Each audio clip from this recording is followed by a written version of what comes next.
ஏழை குழந்தைகளின் அடிப்படை கல்விக்காக உதவ singleteacherschools.org இணையதளத்தை தொடர்பு கொள்ளுங்கள். கரெக்டா பாருங்க, அவங்க வந்த அன்னைக்கு தான் அந்த பேப்பர்ஸ் எல்லாம் குப்பை தொட்டியில கிடக்கு. ஆமா, அதாவது அட்லீஸ்ட் இந்த குப்பை தொட்டியாவது தூக்கி போட்டிருக்கலாமா இருந்துச்சு, அதையும் பண்ணல. உங்க பின்னால யார் இருக்கா அப்படிங்கறத நான் பார்க்கணுமா இல்லையா? அதை தான் இப்போ இவங்க பார்க்க போறாங்க. அவங்க பின்னால் இருக்கிறது வேற யாரும் இல்லை, நீங்க சொன்ன மாதிரி முதல் குடும்பம் தான் அப்படிங்கிறது ரொம்ப பிரமாதமா அவங்க வந்து ஆணி அடிச்சிருவாங்க அந்த விஷயத்துல. உதயநிதி வந்து ஏற்கனவே பணக்காரன் தான். ஏன்னா அவரை வந்து ஃபாரின் கார்ஸ்ல தான் விளையாடினாரு அந்த காலத்துல. சிறுவனாக இருக்கும் போதே அவர் வந்து பணத்துல மிதந்தவர் தான் அவரு. அவருடைய நண்பர்கள் எப்படி இருப்பாங்க அப்படிங்கறது நீங்க பார்க்க முடியும். கிருஷ்ணனுக்கும் குச்சேலருக்கும் நட்பு ஒரிஜினல் நட்பு. இந்த நட்பெல்லாம் இந்த மாதிரியான நட்பு. ஜி2 ஒரு நிறுவனம். நம்மளுக்கு ரியல் எஸ்டேட்னால G2 தான் ஞாபகம் வருது. நான் என்ன பண்ணணும்? அது ஜினா என்னன்னு தெரியல, கோபாலபுரம் ஸ்கொயரா என்னங்கிறது நமக்கு தெரியாது. ஆனா தமிழ்நாட்டுல இருக்கிற எல்லா ஏரியாவையும் அவங்க வளைச்சு போட்டுட்டாங்க அப்படிங்கிறது உண்மை. முதல்வருடைய மருமகன் அவர் மோர் இன்டெலிஜென்ட். அப்போ அவருக்கும் ஆசை இருக்கும் இல்லையா, இவன் துணை முதல்வராக வந்துட்டான், நான் முதல்வராக கூடாதான்ட்டு அவருக்கு ஆசை வராதா? ஹெட்ஜெயின்ஸ் ஒரு நிறுவனம் இருக்கு. இன்னைக்கு வந்து அவங்க ஓகே சொன்னாதான் திரைப்படமே எடுக்க முடியுங்கிற அளவுக்கு தமிழ்நாட்டில் இருக்கு. அவங்க ஓகே சொன்னாதான் நீங்க திரைப்படம் வெளியில விட முடியுங்கிற அளவுக்கு அவங்களுடைய கண்ட்ரோல் வந்தாச்சு.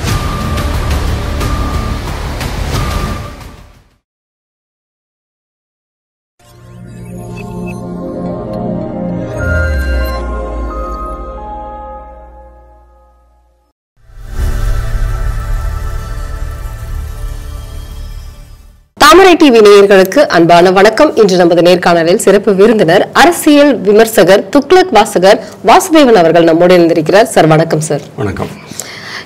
2 நாட்களாக இடி ரெய்ட் நடந்துட்டு இருக்கு. டாஸ்மார்க் நிறுவன மேலாண்மை இயக்குனர் நம்மளுடைய விசாகன் வீட்டுல.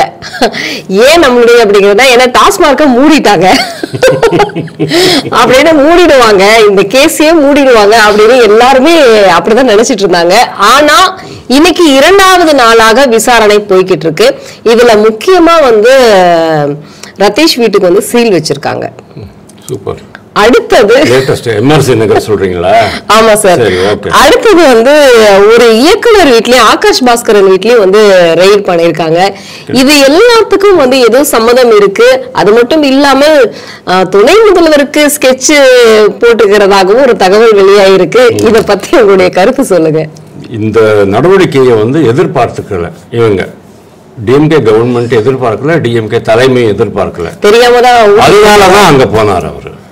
உண்மையிலேயே அவரு தேவையில்லாம இந்த சமயத்துல ஒரு சுற்றுலா பண்றதுக்கு அவசியமே இருக்குல்ல. ஆல்ரெடி இவங்க சொல்லி 15-20 டேஸ் ஆச்சு. யாரு உச்ச நீதிமன்றம் கோ ஹெட் பண்ணிட்டு 23 நாள் ஆச்சு. இவங்க வந்து வேற ஏதோ கணக்கு போட்டுட்டு இருந்தாங்க. அதாவது நீங்க சொன்னீங்கல்ல, டாஸ்மாக் மூடிடுவாங்க, வழக்கை மூடிடுவாங்க அப்படிங்கிற மாதிரிலாம். இதெல்லாம் வழக்கெல்லாம் மூடுறதுக்கான ஒரு முகாந்திரமே கிடையாது. இந்த வழக்கு இன்னும் பெருசாகிறதுக்கு தான் வந்து சான்சஸ் ஜாஸ்தி இருக்கு. அவங்க வந்து 1000 கோடி ரூபாய்னு அந்த அறிக்கையில சொன்னது வந்து நான் ரெக்கார்ட் பண்ணிருக்கேன். அது வந்து ஒரு ட்ரையல் தான், இனிமேதான் பிக்சரே இருக்குது அப்படின்னு நான் சொல்றேன். என்னை பொறுத்த வரைக்கும் 40,000 50,000 கோடி ரூபாய் லாஸ்ட் 7-8 இயர்ஸ்ல அவங்க பண்ணியிருக்கிறாங்க அப்படிங்கிறது. அதாவது கலால் வரி ஏய்ப்பு மட்டுமே அவ்வளவு இருக்கு. கலால் வரி, விஐடி ஏய்ப்பு அப்படின்னு நான் பதிவு பண்ணியிருக்கேன். அதனால இது அவ்வளவு ஈஸியா முடியக்கூடிய சமாச்சாரமா நான் பார்க்கல. ஆனா இடி ஏன் நேத்திக்கு வந்தாங்க அப்படிங்கிறதுக்கு சில காரணங்கள் இருக்கலாம். கரெக்டா பாருங்க, அவங்க வந்த அன்னைக்கு தான் அந்த பேப்பர்ஸ் எல்லாம் குப்பை தொட்டியில கிடக்கு. அதாவது அட்லீஸ்ட் இந்த குப்பை தொட்டியாவது தூக்கி போட்டிருக்கலாமா இருந்துச்சு, அதையும் பண்ணல. நீங்க பாருங்க, இப்பெல்லாம் அமலாக்கத்துறை உங்க வீட்டுக்கு வருது அப்படின்னு சொன்னா நீங்க வந்து உங்க வீட்டுக்குள்ள மட்டும் கிளீன் பண்ணி வச்சா போராது, குப்பை தொட்டியும் கிளீன் பண்ணணும் அப்படிங்கிற மாதிரி ஒரு புதிய பாடம் நம்ம வந்து கத்துக்கிட்டு. ஆனா இது அமலாக்கத்துறையுடைய கவனத்தை திசை திருப்புவதற்காக கூட இருக்கலாம் இல்லையா? அது இருக்கட்டுமே, திசை திருப்பதாவே இருக்கட்டுமே. ஆனால் நீங்கள் பாருங்கள், அவங்க அங்கே கூட போயிட்டு குப்பையை கிளற ஆரம்பிச்சிட்டாங்க. ஆக்சுவலி ஈடியோட வேலையே குப்பையை கிளறது தான். ஆனால் இது வர்ச்சுவலி குப்பையை கிளறிட்டு அதுவே இது கூட ஆதாரம் கிடைக்கிறது அப்படின்னு சொன்னால் நீங்கள் பாருங்கள். ஒரு சிமிலர் கேஸ் சொல்கிறேன். திருப்பதி லட்டு சமாச்சாரத்தில் ஏஆர் டைரி திண்டுக்கல் என்னாச்சு, அங்கே ஒன்றுமே கிடைக்கல. எல்லாம் க்ளீன் பண்ணி வச்சுட்டாங்க. எல்லாம் போட்டு ப்ளீச்சிங் பவுடர் போட்டு க்ளீன் பண்ணி வச்சுட்டாங்க. ஒரே ஒரு அதிகாரி என்ன பண்ணுறாங்க, பின்புறம் போகிறாங்க. அந்த கழிவுகளெல்லாம் போயிருக்கும் பார்த்தீங்களா, அது உள்ளே போயிட்டு கழிவுகளெல்லாம் சுரண்டி எடுத்துகிட்டு வந்துட்டாங்க. அதுதான் ப்ரூஃப். அதுதான் அவங்க மாட்டினது. அதாவது கலப்படம் இருக்குது அப்படின்னுட்டு. அதே மாதிரி இதுலேயும் இந்த குப்பை தொட்டிலேருந்து எடுத்த காகிதங்கள், அந்த காகிதங்கள் வந்து சார் தம்பி இதெல்லாம் நிறையா விஷயங்கள்லாம் இருக்குது. இந்த தம்பி யார் அப்படிங்கிறது தெரியல. அதில் இவர் ரத்தீஷ், நீங்கள் சொன்ன ரத்தீஷ், அப்புறம் அந்த ஆகாஷ் பாஸ்கரன் அவங்களுடைய மெசேஜஸ்லாம் இருந்திருக்கு. இவங்கெல்லாம் யார்? நான் ஒரு எம்டி, டாஸ்மாகினுடைய எம்டி. 35,000 கோடி ரூபா வெள்ளை பணம், 35,000 கோடி ரூபாய் கருப்பு பணம், அவ்வளவு விற்பனை, 70,000 கோடி ரூபாய் விற்பனை பண்ணும் ஒரு நிறுவனத்தினுடைய எம்டி. என்ன கூட உங்களை மாதிரி சின்ன பசங்கள்லாம் கேள்வி கேட்க ஆரம்பிச்சிட்டீங்களே, அப்போ உங்களுக்கு எவ்வளவு கொழுப்பு இருக்கும்? உங்க பின்னால யார் இருக்கா அப்படிங்கிறத நான் பார்க்கணுமா இல்லையா? அதை தான் இப்போ இவங்க பார்க்க போறாங்க. அவங்க பின்னால் இருக்கிறது வேற யாரும் இல்லை, நீங்க சொன்ன மாதிரி முதல் குடும்பம் தான் அப்படிங்கிறதுக்கு ரொம்ப பிரமாதமா அவங்க வந்து ஆணி அடிச்சிருவாங்க அந்த விஷயத்துல. எப்படி உங்களுக்கு அரவிந்த் கெஜ்ரிவால் மேட்டர்ல வந்து சிக்கவே முடியாது அவர் நினைச்சிட்டு இருந்தார், சிக்கவே மாட்டேன்னு நினைச்சிட்டு தான் இருந்தாரு. ஆனா அந்த ஆதாரங்களை கொண்டு போயிட்டு ஒரு க்ளோஸ்டு கவர்ல நீதிபதியினுடைய தனிப்பட்ட பார்வைக்கு வச்ச போது நீதிபதி என்ன கேட்கிறார் தெரியுமா, இவரை ஏன் முன்னாலேயே அரெஸ்ட் பண்ணல அப்படின்னு கேட்டாங்க. அதே மாதிரி இங்கேயும் இதுதான் ஆக போறதுங்கிறது ரொம்ப நல்லா தெரியும். இடி உள்ள வருது அப்படின்னு சொன்னா இது பழைய கேசஸ் 2007 2017 வரைக்கும் போட்ட கேசஸ்ல, இந்த டாஸ்மாக் ஊழியர்கள் போட்ட கேஸ்ல அந்த முகாந்திரத்துல தான் இவங்க வர்றாங்க. அதுதான் மூல வழக்கு அப்படின்னாலும் கூட இவங்க என்ன பண்ணுவாங்க, நம்ம டிவிகேக்கு ஒரு ஸ்பெஷல் பழக்கம் ஒன்று உண்டு. அதாவது அவங்களுக்கு வேண்டியவங்க மேல கேசஸ் இருக்கு அப்படின்னா, டிவிஎஸ்சி கேஸ் இருக்கு அப்படின்னா அவங்க என்ன பண்ணுவாங்க, அவங்களை காப்பாற்றுறதுக்காக அந்த வழக்குகளை வாபஸ் பெற்றுக்கொள்வோம் அப்படிம்பாங்க. கேகேஎஸ்எஸ்ஆருக்கு அப்படித்தானே இவங்க வாபஸ் பெற்றுக்கிட்டாங்க. கேகேஎஸ்எஸ்ஆர் இன்னும் 2-3 பேர் வளர்மதி கேஸுக்கு வாபஸ் வாங்கிக்கல, விஜயபாஸ்கருக்கு வாபஸ் வாங்கிக்கல, ஆனால் இவங்களுக்கு வேண்டியவங்க தான் வாபஸ் வாங்கிக்கிட்டாங்க. அப்போ இந்த வழக்கையும் இவங்க வாபஸ் வாங்கிக்கலாம், டிவிஎஸ்சி கேசஸ் வாபஸ் வாங்கிக்கலாம். இந்த 41 வழக்குகள் இருக்கு இல்லையா, இந்த டாஸ்மாக் ஊழியர்கள் போட்ட வழக்கை அவங்களுக்கு கையை முறுக்கி பணத்தை கொடுத்து அவங்கள வந்து விலைக்கு வாங்கி இந்த கேசஸ் எல்லாம் வாபஸ் வாங்க வச்சுக்கிட்டோம்னா, அந்த கேஸே இல்லைன்னா இது எப்படி நிற்கும் இந்த இடி கேஸ் அப்படின்னு அவங்க நினைக்கிறாங்க. அந்த பாயிண்ட் வரும்போது தான் உடனே உள்ள வர்றான். இடி உள்ள வந்து திருப்பி ஒரு அதிரடியாக பயங்கரமாக அதை வேலைலாம் பண்ணி, ரத்தீஷனுடைய வீடு வந்து எங்கே இருக்குங்கிறது உங்களுக்கு தெரியும். ஹை-ஃபை பில்டிங்கு, கடற்கரை பார்த்துருக்கிற மாதிரி ஒரு பில்டிங்கு, எல்லாருமே ஊரில் இருக்கிற பணக்காரங்கெல்லாம் இருக்கிற இடம் தான். எம்ஆர்சி நகர் எப்படி இருக்கும்னு உங்களுக்கு தெரியும், கிரீன்வேஸ் ரோட்ல. அந்த இடத்துலலாம் நீங்கள் வந்து சாதாரணமாக ஒரு வாங்கிட முடியாது. அந்த மாதிரி இடத்துல அவன் பண்ணியிருக்கலான்னு சொன்னால் இந்த ரத்தீஷ் யார் அப்படிங்கிறது ஒரு கேள்வி வரும், ஆகாஷ் பாஸ்கர் யார் அப்படிங்கிறது கேள்வி வரும். இவங்க எல்லாமே நம்ம ஜாஃபர் சாதிக் மாதிரி, நம்ம ஞானசேகரன் மாதிரி தான். ஒரு மினிஸ்டர் கூட பிரியாணி சாப்பிட்டுட்டு இருப்பீங்க. அப்படி இல்லைன்னு சொன்னால் துணை முதல்வர், மாண்புமிகு துணை முதல்வருடைய வீட்டில் போயிட்டு அவரோட உட்காந்து டீ சாப்பிட்ற மாதிரி ஃபோட்டோ எடுத்துக்குவீங்க, அதை எடுத்து மொபைலில் வச்சுக்குவீங்க. எந்த குற்றம் பண்ணினாலும் அந்த மொபைலில் ஃபோட்டோ காமிச்சிட்டிங்கன்னு சொன்னேன்னா, ஓகே நீங்கள் லைசன்ஸ் வாங்கிட்டீங்க, இந்த குற்றம் புரிவதற்கு லைசன்ஸ் வாங்கிட்டீங்க அப்படின்னு போலீஸ்காரன் உங்களை தொடவே மாட்டான். அந்த மாதிரியான ஒரு செட்டப் தான் இது. இன்னொரு செட்டப் நான் சொல்றேன், இவங்க எல்லாருமே புதிதாக முளைத்த பணக்காரர்கள். உதயநிதி வந்து ஏற்கனவே பணக்காரர் தான், ஏன்னா அவரை வந்து ஃபாரின் கார்ஸ்ல தான் விளையாடினாரு அந்த காலத்தில். அதாவது சிறுவனாக இருக்கும் போதே அவர் வந்து பணத்தில் மிதந்தவர் தான். அவருடைய நண்பர்கள் எப்படி இருப்பாங்க அப்படிங்கறத நீங்க பார்க்க முடியும். கிருஷ்ணனுக்கும் குச்சேலருக்கும் நட்பு ஒரிஜினல் நட்பு. இந்த நட்பெல்லாம் இந்த மாதிரியான நட்பு. அதாவது எப்படி அப்படின்னா, என்னுடைய பணம், எனக்கு வர வேண்டிய கள்ளப்பணம், இது எல்லாத்தையுமே நான் வந்து என் பேர்ல வச்சுக்க முடியாது, இவங்க எல்லாருமே என்னுடைய பினாமியாக இருப்பார்கள் அப்படிங்கிற மாதிரி தான் இவங்க வந்து நட்பு இருக்குமே தவிர வேற குச்சேலர் நட்பு கிடையாது. இதெல்லாம் அதை நீங்க புரிஞ்சுக்கணும். ஸோ அவ்வளோ போறீங்க. ரெட் ஜெயண்ட்ஸ் ஒரு நிறுவனம் இருக்கு. இன்னைக்கு வந்து அவங்க ஓகே சொன்னால் தான் திரைப்படமே எடுக்க முடியுங்கிற அளவுக்கு தமிழ்நாட்டில் இருக்கு. அவங்க ஓகே சொன்னால் தான் நீங்கள் திரைப்படம் வெளியில் விட முடியுங்கிற அளவுக்கு அவங்களுடைய கண்ட்ரோல் வந்தாச்சு. எப்படி வந்து கேபிள் ஃபுல்லாக டிஎம்கே கண்ட்ரோல் பண்ணிச்சோ ஒரு காலத்தில், இன்றைக்கும் அப்படி தான். அதே மாதிரி இன்னைக்கு திரைப்படம் ஃபுல்லாக கண்ட்ரோல் பண்ணிட்டாங்க. யூடியூப்ல 90% மேலே அவங்க கண்ட்ரோலில் தான் இருக்குது இன்னைக்கு.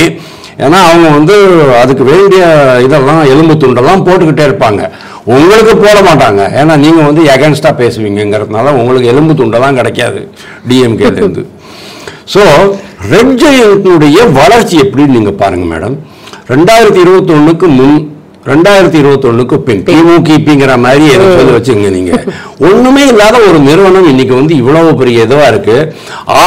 அப்போ இந்த நிறுவனத்தை வச்சுக்கிட்டு தான் அவங்க வந்து வளர்றாங்க அப்படிங்கிறது தெரியும்.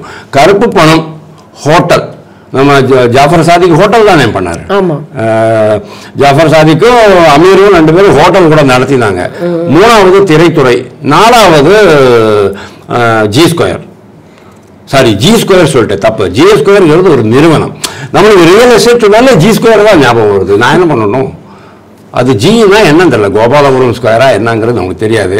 ஆனா தமிழ்நாட்டில் இருக்கிற எல்லா ஏரியாவையும் அவங்க வளைச்சு போட்டுட்டாங்க அப்படிங்கிறது உண்மை. ஓகே, அது பை மிஸ்டேக் வந்துருச்சு, அது அவ்வளோதான். So real estate, cinema, naturally இவங்க எல்லாருமே உள்ளே வந்துடுறாங்க. இந்த மாதிரி ஒரு சின்ன சேலத்தில் வந்து 2 பஸ் ஓட்டிகிட்டு இருக்கிறவங்க, ஒரு சின்ன ஹோட்டல் நடத்திட்டு இருக்கிறவங்க, இவ்வளவு பெரிய வளர்ச்சி ஒரு 4 வருஷத்தில் நடக்கணும்னு சொன்னோம்னா அதுக்கு பின்னால் யார் இருப்பாங்கங்கிறது பாமரனுக்கே தெரியும், டிஎம்கேல எல்லாருக்குமே தெரியும். அதுக்கு தான் டிஎம்கே கட்சிக்குள்ளேயே எக்கச்சக்கமான வைத்திருச்சது. இதனால் இவங்கெல்லாம் இன்னைக்கு பெரியவங்களாயிட்டாங்க. இந்த மாதிரி சின்ன சின்ன பசங்கள்லாம் விஷாகன் மாதிரி ஆளுங்களெல்லாம் வந்து, விஷாகனே நொந்து போயிருப்பார் மேடம், கண்டிப்பாக நொந்து போயிருப்பார் அவர். என்னடா இது, இந்த பசங்கள்லாம் நம்மளுக்கு வந்து ஆர்டர் கொடுக்குறானுங்க அப்படின்னு வந்துட்டாங்களே, நம்மளுக்கு மேல உட்காந்துட்டு இருக்காங்களே. ஆகாஷ் பாஸ்கரன் எல்லாம் 6 மாசத்துக்கு முன்னாடி சாப்பாட்டுக்கே வழி இல்லாம சென்னை வந்தாரு. ஆனா இன்னைக்கு வந்து பெரிய பாஸ்கரன் அவ்வளவு மோசமாலாம் இருக்குதா? ஓகே, ரீசனபிளா தான் இல்ல. சினிமா துறையை தேடி வரவங்க, ஆமா சினிமா துறையை தேடி வரவங்க எல்லாருமே அந்த மாதிரி இருப்பாங்க. ஆனா இன்னைக்கு வந்து ஒரு பெரிய பெரிய நடிகர்களை வச்சு படம் இயக்கக்கூடிய அளவுக்கு பாருங்க அந்த நடிகர்களுடைய இதெல்லாம் நீங்க பாத்தீங்க சொன்னா கரெக்ட். அது ரொம்ப முக்கியமான பாயிண்ட். அது இன்னொரு விஷயம் நீங்க பாருங்க, இவங்க எடுக்கிற அந்த படம், ஏதோ நடிகர் வச்சு எடுக்கிற அந்த படம், அந்த நடிகர் பேரெல்லாம் எனக்கு தெரியாது,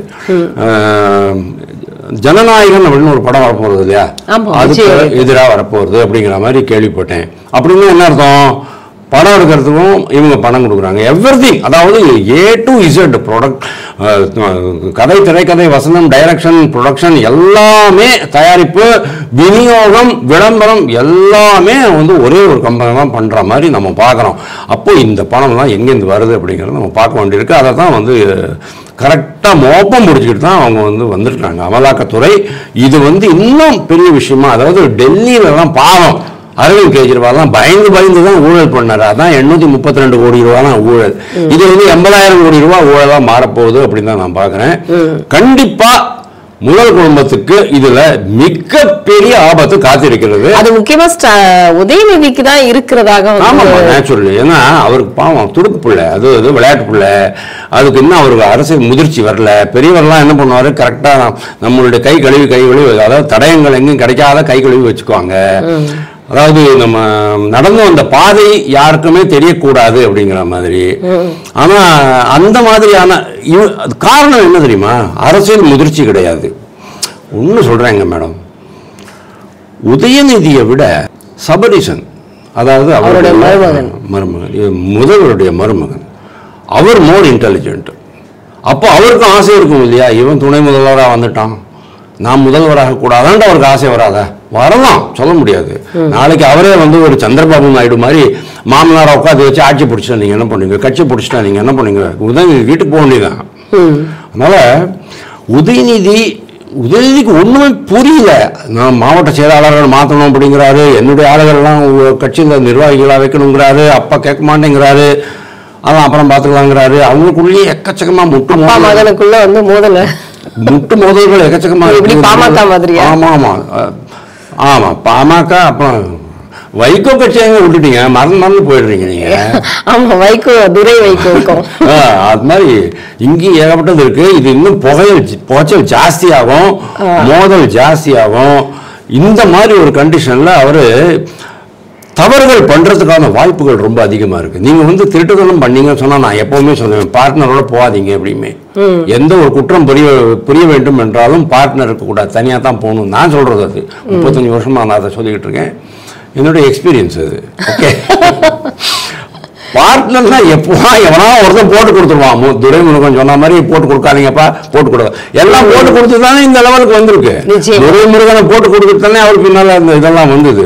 ஈடு அவருடைய பையன் மேலே நிறைய இதெல்லாம் வந்தது. பொன்முடி விஷயத்துலையும் அதே மாதிரி தான். அது மாதிரி துணை முதல்வருக்கு வந்து இதில் கண்டிப்பாக டீப் ஹேண்ட் இருக்குது அவருக்கு.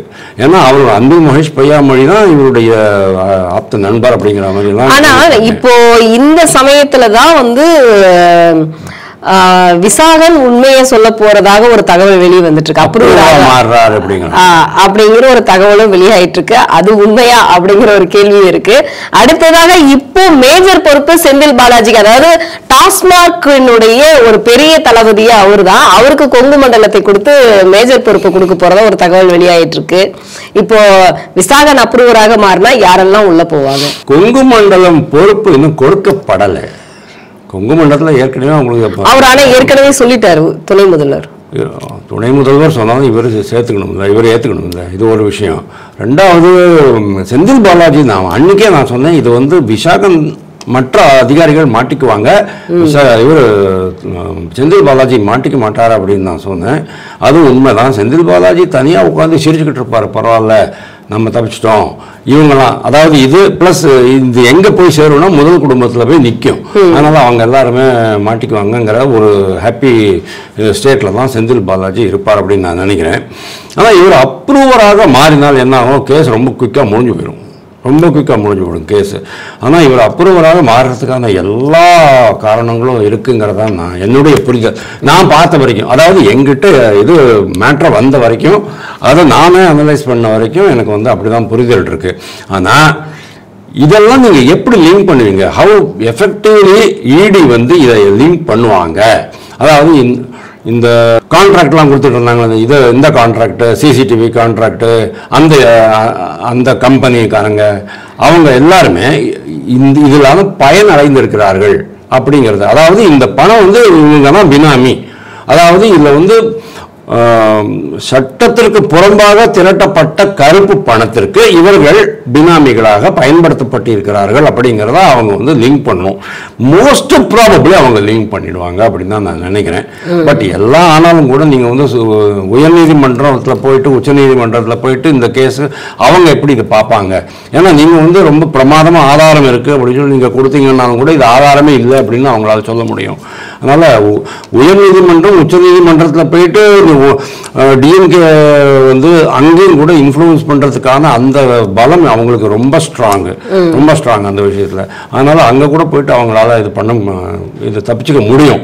ஆனால் டிஎம்கேக்கு கண்டிப்பாக இதில் பாதிப்பு தான் அதிகமே தவிர இது கிடையாது. சத்தமே இல்லாமல் முதல்வர் ஊட்டியில் இருக்காரு. ஆனால் பாருங்கள், அதான் இதெல்லாம் இந்த மாதிரி சமயங்கள்லாம் அவரெல்லாம் போகக்கூடாது. ஏன்னா டாஸ்மாக் வந்து ஒரு புகை தான், அது வந்து டெஃபினட்டாக அதை வந்து அணைச்சிட்டு தான் அவர் போயிருக்கணும். அது புகைச்சிட்டு இருக்கும்போது இவருக்கு வந்து உல்லாச பயணம் போகிறதுக்கு என்ன அவசியம் இருக்குது? அங்கே போயிட்டு இந்த ஃப்ளவர் கார்டனையும் பழ கண்காட்சியும் பார்க்கறதுக்கு என்ன அவசியம் இருக்குது அப்படிங்கிறது தெரியல. போட்டில் போகிறாரு, ரதத்தில் வந்து மன்னர் மாதிரி ஒரு அவங்க தான் ஏற்கனவே சொல்லியிருக்காங்க சார், இடி எத்தனை அதிகாரிகள் வந்தாலும் நாங்கள் வந்து நேர்மையாக சுத்தமாக இருக்கோம் அப்படிங்கிறதுக்கு வந்து நாங்கள் எங்களுடைய முதல்வர் வந்து அங்கே போயிருக்கிறத பார்த்தாவே தெரியும்னு சேகர் பாபு சொல்லியிருக்காரு. ரத்தீஷ் எங்கேயோ வெளிநாடு போன மாதிரி நான் கேள்விப்பட்டேன். அப்படின்னா ரொம்ப நேர்மையாக இருந்தாருன்னா அப்புறம் ஏன் பண்ணலான்னு தெரியல. அவ்வளோ நேர்மையாக இருக்காங்கன்னு சொன்னோன்னா செந்தில் பாலாஜிக்கு நீங்கள் ஜாமீன் வாங்குறதுக்கு ஏன் இவ்வளோ கஷ்டப்பட்டீங்க? மக்கள் வரி பணத்தை எவ்வளவு கோடி ரூபா செலவு பண்ணீங்க? எவ்வளோ 24-25 முறை அவங்க அப்ளை பண்ணதுக்கு அப்புறம் தான் அதுக்கு கிடைச்சிருக்குது. ரத்தீஷ் எதுக்கு வெளிநாடு ஓடி போனார் அப்படிங்கிறது தெரியல. எதுவுமே அதாவது இவங்க எப்படின்னு கேட்டால், ஒரு துறை அப்படின்னு வந்துச்சுன்னு சொன்னேன்னா பெரிஃபெரியில், அதாவது சுற்றுப்புறத்தில் மட்டுமே சுரண்ட மாட்டாங்க, உள்ளேருந்து ஆழமாக சுரண்டு எடுப்பாங்க. அதெல்லாம் பொன்முடி ஸ்டைல். பொன்முடி ஸ்டைல் தெரியும் இல்லையோ உங்களுக்கு? வந்து கரெக்டாக 50 அடி தான் தோண்டணும்னு சொன்னோன்னா 500 அடி தோண்டிடுவார், தோண்டி எடுத்து வித்துடுவார். அதே தான் டிஎம்கேனுடைய ஸ்டைலு. அதனால இதுல கண்டிப்பா இந்த மேட்டர் பாருங்க எப்படி வெடிக்கும். டுவர்ட்ஸ் எலெக்ஷன் போகும்போது இது எப்படி வெடிக்கும் அப்படிங்கறத நீங்க பார்க்க போறீங்க.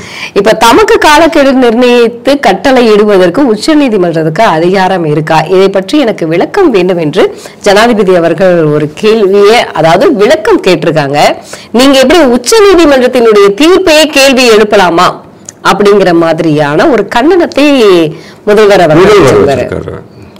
ஆமா, அது வந்து தீர்ப்பு நான் ஒத்துக்கிறேன் நான். ஆனா அது தீர்ப்புனாலும் கூட அது உடனே குடியரசுத் தலைவர் அதை ஏத்துக்கிட்டாரா அப்படிங்கிறது எனக்கு சந்தேகமா தான் இருக்கு.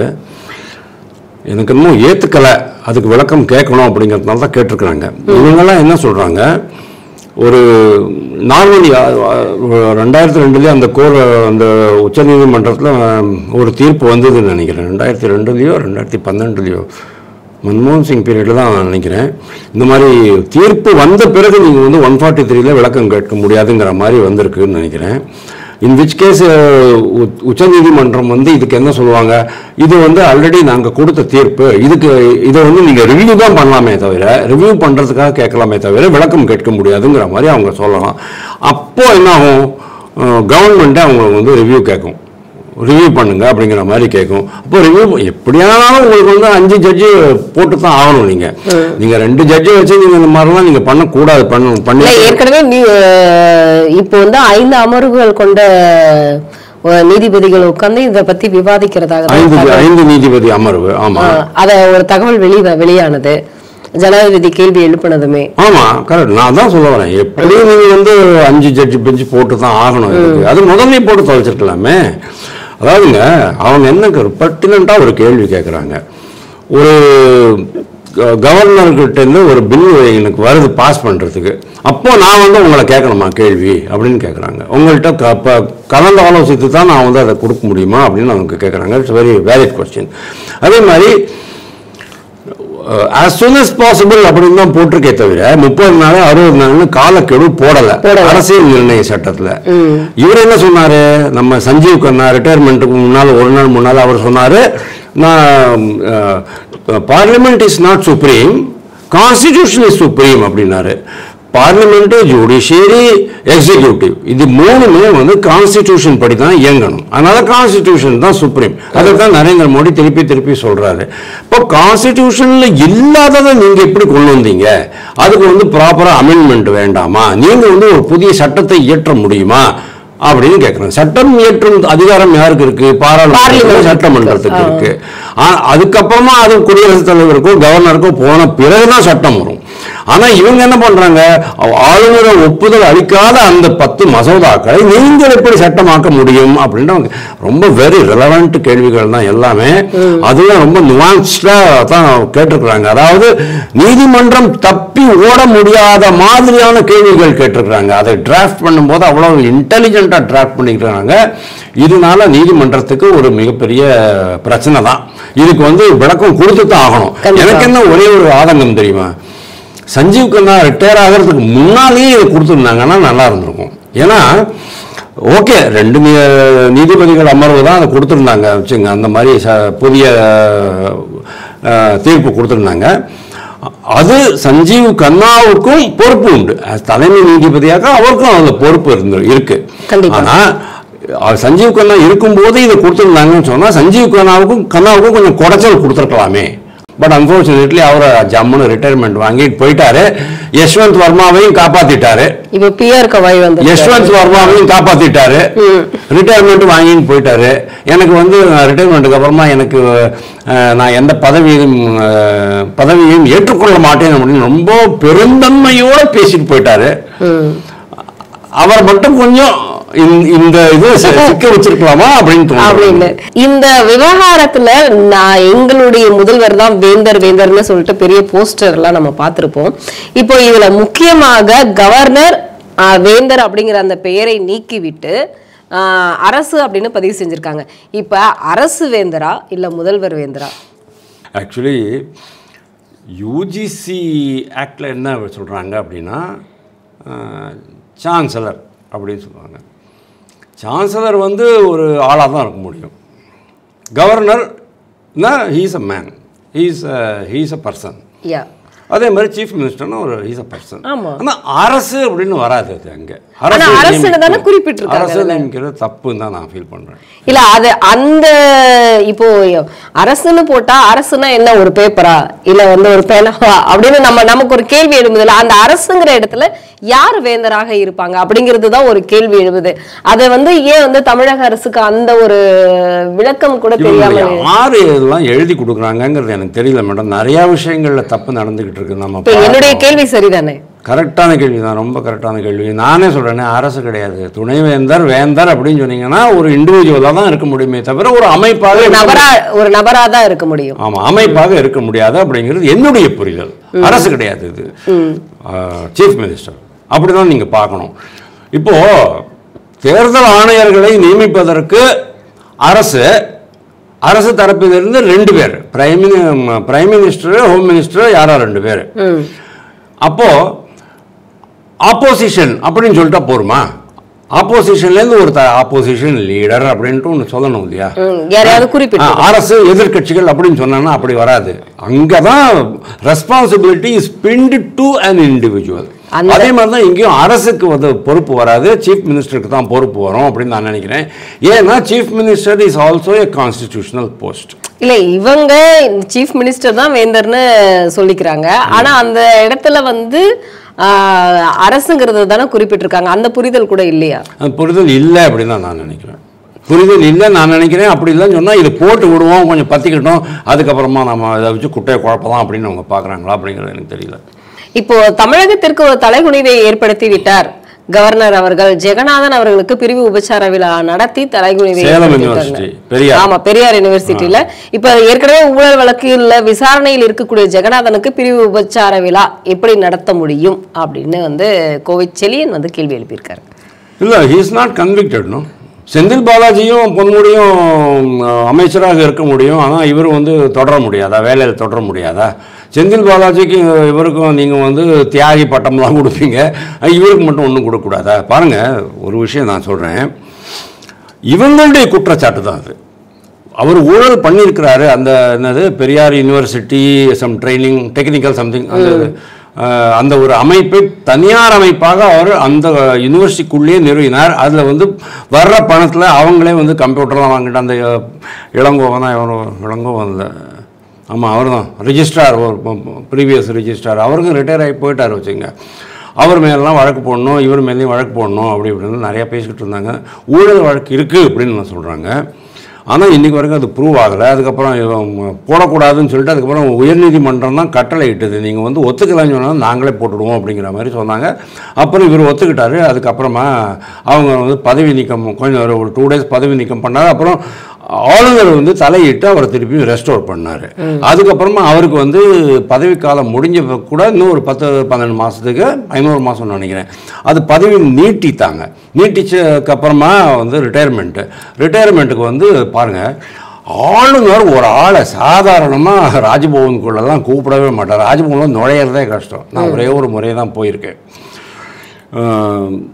அவர் வந்து கூப்பிடுறாரு அப்படின்னு சொன்னால் அந்த நபருடைய பின்னணி என்ன கம்ப்ளீட்டாக அலசி ஆராய்ஞ்சு தன்னை தானே திருப்திப்படுத்தி கொண்ட பிறகுதான் அவர் வந்து அதை பண்ண முடியும். ஏன்னா அவர் வந்து ஒரு ஆளை கூப்பிட்டு கௌரவிக்கிறாருன்னு சொன்னா அவராவே கௌரவிக்கிறார், அவர் கவர்னரா அவர் கௌரவிக்கிறார், வேந்தரா அவர் கௌரவிக்கிறார். அப்போ அந்த பதவிக்கே அவர் வந்து ஒரு இழுக்காக மாறக்கூடாதுங்கிறதுனால அந்த விஷயத்துல ஆளுநர் ரொம்ப பர்ஃபெக்டா இருப்பார். ஓகே, ஸோ இந்த ட்ரிப்பு ஆளுநர் அவரை கூப்பிட்டு, அதுக்கு முன்னாலே கூட ஆளுநர் அவர் கூட ரொம்பவே இதுவாக க்ளோஸாக தான் இருந்தார். அவரை வந்து எல்லா விதத்துலேயும் ஆளுநர் ப்ரொடெக்டும் பண்ணியிருக்காரு அப்படிங்கிறது எனக்கு தெரியும். ஓகே, அப்படின்னா ஆளுநர் பொறுத்த வரைக்கும் அவர் வந்து குற்றமற்றவர் அப்படிங்கிற மாதிரி தான் அவர் பார்க்குறாரு.